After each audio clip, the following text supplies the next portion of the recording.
Some people say it takes roughly around 21 days to form a habit.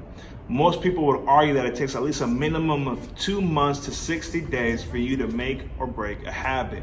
Now, depending on the urgency, these numbers can fluctuate up or down. The problem is though, what happens when you're so comfortable with the habit that you can't find motivation for change? One of my biggest goals this year was to become healthier.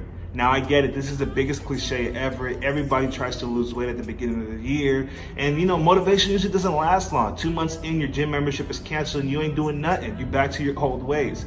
And people even come to me, they're like, George, you look good for your height. You look good for your size. What's the problem? But see, recently I felt conviction for those exact statements. I'm 6'3", I'm built a little meatier than others, and I tend to hide my weight pretty well. But just because I can hide it well, it doesn't change the fact that I am unhealthy and run risk for other issues down the road, especially considering my bloodline. The reason for the conviction mostly falls because of how it relates to our struggle with sin. There are many times that we can look the part, give our best image, but on the inside out, we have major issues dealing with flesh versus spirit. Just because people around you don't see your daily struggle doesn't change the fact that you need to deal with the problem at hand. What's currently in your life that you've been comfortable with leaving as is, but you know it requires change?